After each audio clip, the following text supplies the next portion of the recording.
oli ku BOCAT TV. Leero enkya ne luli BOCAT TV.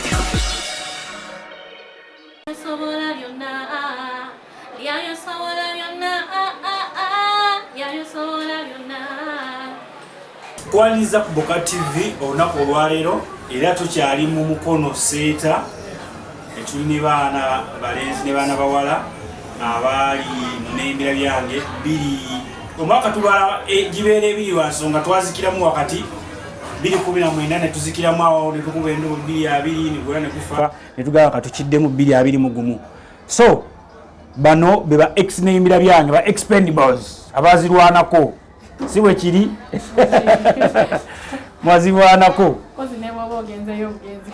kuwayo maziro banazirwana bo wazirwanako ate waliwo gwe tobalaba abali mu magye abali bebagamba mubazirwanako mbuza akubako ku muntu musali kubako nali nfumba mmere nali nfumba mmere so kakati nawe bwanga watuuka atuddamu kumanya nti wali omanyi pisto gyetunula Amos Mukisa ogamba otya Habibu Nsereko ne tubuuza ku Omongole Deriki ne tubuuza ku Specioza Vala Nakazibwe Susan ogamba otya ate mpozi n'abalala Kabuzi restaurant gye kujjukiza okubeera mpozi ng'ogenda ofuna embuzi ey'omulembe osobola okubeera mpozi ng'ate okikubira ddala bulungi nnyo. BOCAT studio yazzeemu okubeera mpozi ng'ate ekuba omuziki. BOCAT TV ku kyali BOCAT studio nkugambye gyeri nnyo for audio ojja kubeera ng'ofuna omuziki omulungi mwana obeereyo nga tolina bakuwandiikira oyagala okuwandiikira ojja kubeera ng'okuba numbers eziri ku screen eya WhatsApp eyo osobole okubeera mpozi nga tetukwasaganya bulungi. Tuline mwana muwala Nvako kyogere batuwulire mwana muwalani ate nze nkutuddeko soko kiteekemu ku malaavu soko bakangemu ate bati abantu abalaba bagumu akono kabaitamu agenda okujjaga Nvako byomwaka ogera naye faayo abamuvako abantu bavugira Nvako tolafaayo aligiriza bana erinnya lyakuleetera ebizibu bingi abaye bacunya asinagamba ku byakucunya nze yalina okusalawo okukiya naye nga byomi alikyusa version ye balinga Nvako nze tosaba Nvako nze bwebityo abalala ne bakiterayo ddala erinnya eryo walijja ku ki bimanyi era sinzalabika ennyo gyonjo kati asumbuyiwe babaana bangi kati teranyo bagi nowalinga na Nvako nze kati lwakuba nakafuulamu just a little bit romantic soko tukoneyo vaasa awo soke tuwulira abantu baagala okujjukira kayimba ki kojjukirwa kewayitamu akakabi akakutambuza ennyo kasookera ddala kali ka Irene Ntale kalimu engeri y'oluzungu mu ntandikwawo ekitatera kulabika ndowooza kaali kagamba nti don't come closer, you know that I hate you, our love is ending to that to never be again. Don't come closer, you know that I hate you, our love is ending to that to never be again. Yangu wajira zokwatire koze genda wafe mwatunze noba wantamanyo kisirani kwene jusana lunaku lwena kwagala. Yes. Wali ogobani? Hey. Omanye endalo zetulwana bulavu. Buli muntu alina X. Siwe guli. Hey, kati osanga nange nali koye someone. Ngokoye someone nga nombe simba mulagire ddala mbise eri ku billboard bipande. There. Abawala abasumbuwa nnyo mu byalo abo. Abawala bavuka. Gwe mwenga mu abawala musumbuyirwa nnyo mu byalo abo. Babasumbuwa. Babasumbuwa nnyo. Kiki ekivaako okusumbuyirwa abawala? Nze ngamba nti engeri gyekiri nti omuwala kati gw'omusajja okwana omuwala ng'omanyi ogenda mwagala oba ogenda mweyambisaawo. Naye ate nze ng'omuwala bw'otuukiridde nze nja kyamuukira nga ndowooza onneetaaga byalaanyi. Kumbe gwe tagetiyo ya 1 2 3 times oteme kati oluusi kati ngenda ne neemalamu. Ate kati gwe bw'ojjondagondago njagala onfiirako. obitegeera bonabeera naye omwezi bonabeera naye wiiki onojja mu style egi kati nze tongamba nti nagina banaawe wiiki kati nga nze nkola nga nemalayo ate yafunye olulenzi n'emirimu olewaka abamwe babuno obuwala obukyasoma takyayagala kukola mirimu amanyi boyfriend agenda muwaayo ettaalo naye ng'otema kati nze ngamba isho eri nti ekitera nnyo abawala okubeera nga tukozesebwa izo abamu mwiwawo omubiri ekisooka ntitwiwawo omubiri kantitwale bwentyo ande ekyokubiri mulina obuntu bwe mutulagalaga kati oluusi omuwala abamu n'akemera olw'essente oluusi abasajja abamu abanentambulayo oluusi ne baba yajeewoze tojja kumanya nti oyewoze ate munaye abawala twasiriwala edda ne kati kikyaliwo abaana abamu ngabamanyi omusajja kasitabeera n'emmotoka oba omaze ne kabaka maika kakadde kali emyaka gyabe ekikulu ngaakakakalaamu sina kyenjaga kakalamu sikamanyi nakakalamu so yo balowooza nti kati afunye omuntu akoze eki amaze bakakukyawa emirundi emeka naye kisitanya okukyayiwa nze atera okukyawa bwebuzibu bwemina kale tugende waeri we bakukyawa ne bankyawa bakakyayo emirundi emeka nga bankyaye nga like a relationship nze ngezaako okwagala nego ogisika naye oli agamba kikomye wano safunye emirundi ng'esatu wawulira otya kwasookera ddala nalemwa n'okulya sigumu seeri ekyensalira ekyeggulo nebinema n'enkoge nenzigwa wannima kati mami wange nagala mwana wange lekaleka kunfaako oyo gwe nali ngambira ddala nti njira ntema kankubuuze mami yakimanya nti bakukyaye mami yakimanya nti bankyaye kubanga saali muwala ali jampe nnyo kati relationship eyo mami yali agimanyi kugimanya yagendako n'okutuuka ng'obufumbo kati yankyawa nalabira ddala nga nfiiriddwa omwami kwegamba omuntu mbadde naye mu relationship omwaka sigumu ebbanga lyetolodde omaze okakasiza ddala muntu wo manyi nga bya wiiki emu 2 mwezi kale naye omuntu mmaze mwenna ebiseera ebyo bamaze okukukyawa singa walinawo omukisa nga bakugambye obeeko kyokola oyo ex wo yakulumiza wali okola ki oyinza mukola ki kenali ndotera ex ekisokera ddala yali afunye omwala omulala kati ng'ekirooto kyange kyayafe ffe mbitubufiirwe kati either nali nina ebintu biri naye nga sirina kigenderwa kyakumugamba nti nze oba nze mutte naye nga my biggest prayer kubanga yali driver yali avuga kati nga engeri gatambula ennyo ku kkubo nga ngamba singa ekimotoka kyefuule afe nga nabanumiza nnyo batwalako nemudwaliro kyaliita yandi disappointing and ye muntu genda lisoso okuba naye nga ogamba relationship y'ebbanga eddene onyikidde otudde muli obala bufumbo maama onyikiganga n'ebyo bakugamba ebbali tokyalina kyotegeera tokyalina kyowulira kiki ekyakukyaya naye eryabusajja gengambye ajja olwalowooza oli siriyansi kati bw'omudaazaadaaza eno nga tonamwabiti ebbanga ligobala omwaka tuli relationship ye kati atandika kubala ndowoozawo omuweredde kati twatwala ebbanga omuntu omudaaza aba oli ebintu kati ye ndowooza bwe yamala okugyayo ebintu abeera eri ng'abala annumya naye wemukwalirako bwendi kale asabye omutwalo kangumuwe naye bwe ziggwerayo kasitandaba nze mutaddemu ziwe libeera kkene specific reason nange nagimubuuza munaye kiki nga tewali kati negamba isekeze baali bakubyeko ekkene nkenereri kinyonyole mukulusi takibalekere nga gwali gumu gwokka oli mpazi kyemmanyi nti nze yakubako ekkene wali kubaani shale munaye kyomanya nti nze yakubako ekkene ekkene akubye ekkene yaba akubye gumu gwokka nadduka akubye ekkene oli bwakukuba ekkene ye kati like bwemuhavingayo lumu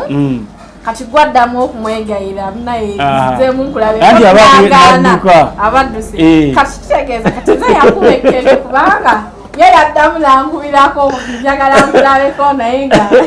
betensone kakutegeeza nze yankuwekkene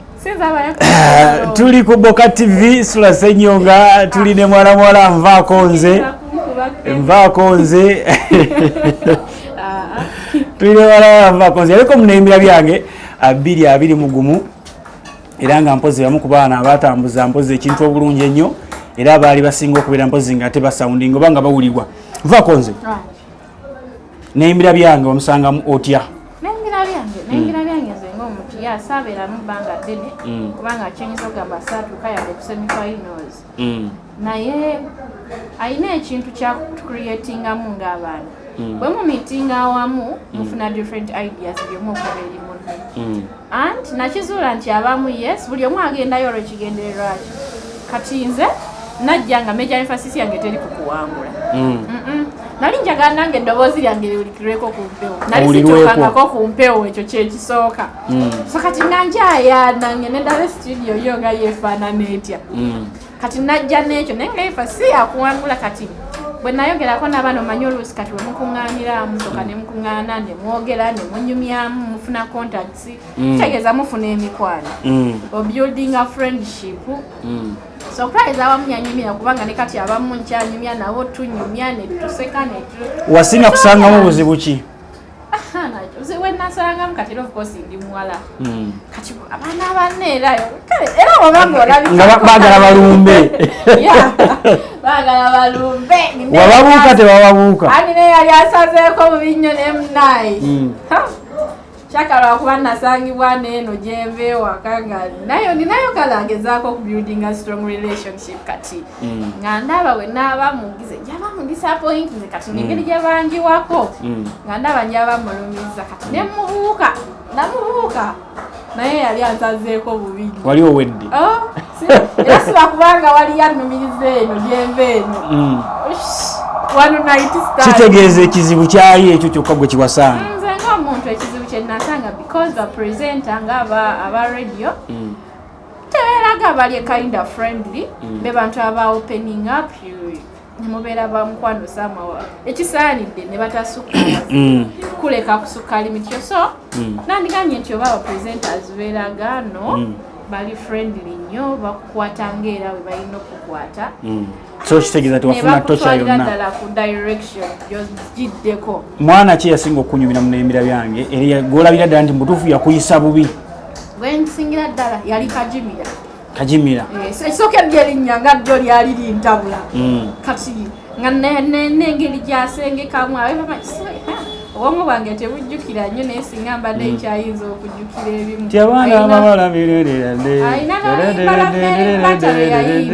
nti abasajja mugenda tweroza nti mugenda tweroza bajja baffe naye so eddoboozi nga ye eddoboozi lye ng'omuntu naali mpulira nga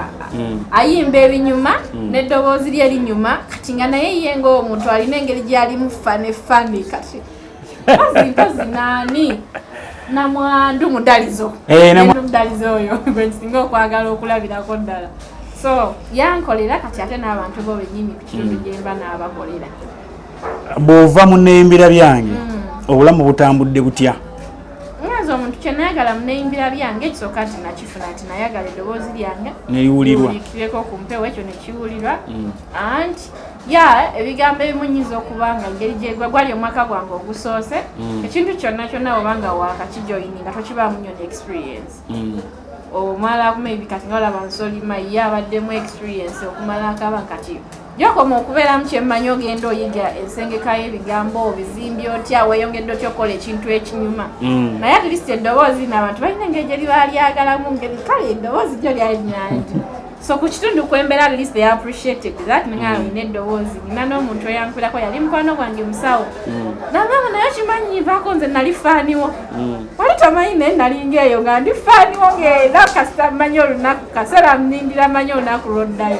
so kati kyankolera kyampa fame era kati musical engeri gye kiri nti eddoboozi nali ndina najoininga music industry era najoininga olinayo ennyimba jezi soko konemu gwe tuli ku BOCAT live soko konemu akayimba akatali ka Neyimbira Byange nako like a lullaby Bwe bunkolera slowly slowly tell me like a lullaby. Nyimbira when you sing na na na just with me boy. Obugambo bumpomera baby nyumizako. Bo story munkolera just with me boy. Obugambo bumpomera. Wakayimbira ani yako kuba okayimba nempuliranga omutima gukuli muli ndaje kati ne yannemese okuntegula luli wakayimbira okyali naye nkyali naye era tuli ffenna olinayo omwana mukulu kati oyagala bebi ninayo kabebi ga kabbanga ki kamyakiza nagenda oyingira Neyimbira Byange nga weekali okay, that's good. Tegeza kakamu kuba joininze essomero kayise nakuba tekanayita kamyakisa tukajiwezeza mu January tutegeeza mukama yatanzire empeja gyageza okugulawo nga tetuyiseeko nga tulina kutandikira wenyini wetulina otandika ayagala music wa musangawa ayagala music wange otypinga just Mary's Heart kwaba moja na YouTube channel YouTube channel Twitter Instagram okosamanya ki channel Mary's Heart omutima omutima gwa Mary omutima noza kati emitima gya Mary kuba kiri hearts omutima gya Mary okay atambudde atya ye kade tanantambulira bubi kubanga enkoza nesimbayo yennyini kati engeri gye nali ngenzeeyo ko tebangambye nti bali friendly so music oyo mutaddemu kusimba bali welcoming tebakukwata era nga bamuyita mugwira nga gwe batamanyi bakukwata ngeri omuntu eyali azeeko ku session yawe gwe bamanyi eyali aparticipatinzeko mu programs zaabwe so music atambula sofa Magic 100 Radio 4 so ate okusoma nti guli omwaka gumu atejjukira gubaddemu corona lockdown etambula ntono ebintu bino biri bitambulira wamu music kati gwolimu ne Neyimbira Byange era byonna bitambuliramu nga omwana omuwala omwana asuubira okuyingira Neyimbira Byange oba okujoininga actively music magezi ki g'omuwa mwana omuwala Neyimbira Byange Neyimbira Byange akyukamuko ku music ono tugambe real music akyukamuko kuba wali Neyimbira Byange ogenda ng'okola kikusanyusa nga gwe abamanyi kirina okusanya okusaba abawuliriza naye kirina kuba nga kisinga kukusanyusa kubanga gwakizimba gwakibuildinga nadda real music olina kubanga jjukira oba onoonya countrywide naye ate wali radio n'ofunayo abawagizi nga 2-3 bakumala bajja ne bakulonda so ne baba tuse ku finals ng'olina abawagizi nga 5 baba bakoze eki oba oyiseewo so alina kubanga tubanga ali ready okuyingira real music kyemanya alina kuba mwegendereza nnyo bikemo bingi and aba alina kubanga yeetegese nga kyayagala akyagala yes alina kubanga akyayagala ngakyo omuntu akyagala naye bw'okola ekintu kumala ddala n'eddoboozi kangende Nyimbira oba tojja kifunamu kuba kyetaaga obudde kyetaaga baŋŋamba mwenga abayi kati eri Neyimbira Byange tuvuddeyo katwogere ku Mary's Heart mumusanga abasajja abatega emikono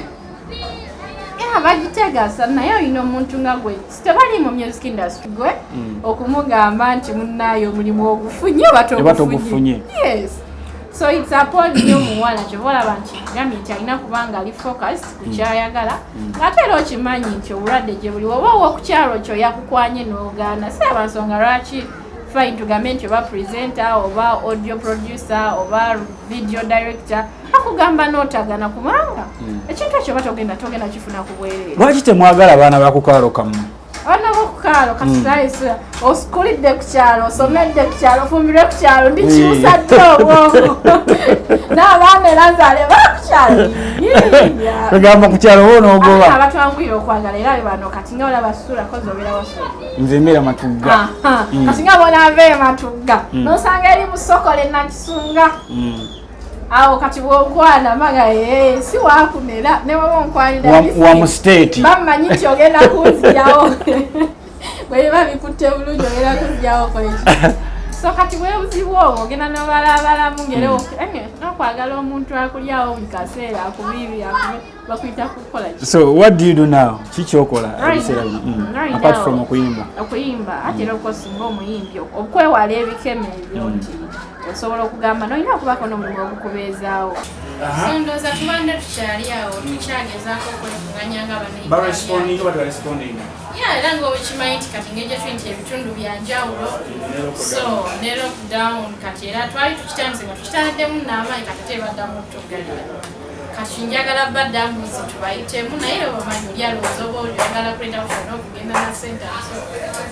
beeralikirivu bubaawo naye nga kyomanyi tujja kupiikinga tujja kukikola alisi omwaka gwaffe ng'ejje gwalimu corona issue lockdown finals ne zidireyingamu kyemmanyi era tujjabako kyetuteekaawo at least ekiri memorable batujjukirireko ekyo kyokakasa nga kijja kubeerawo. Olina vaasi gyojjukirayo esembayo? Vaasi mpozi mu Lumba lwa Kaliba lwali lugamba nti emyaka giyita abasajja wabula naye enkanyanya ze ziviirako n'ebyo kuba kafaananyi ng'okyali wabiri ng'abasajja osimya layini bangi naye kati oli wanejo teriyadda kugambako baki n'ogezaako kabina n'okanyenya naye nga teryatunulayo baba lyayosobola byonna mukwano ng'okyali lyayosobola byonna lyayosobola byonna lyayosobola byonna BOCAT TV batanaweza otandikana obalaba kumukezi mukadde anoonya musajja alina emmotoka yazimba kyokka awoza nina abaana mukaaga ate amutwala n'abaana be so olina kubirya tweyanzege obadde ku BOCAT TV. Oli ku BOCAT TV leero enkya ne luli BOCAT TV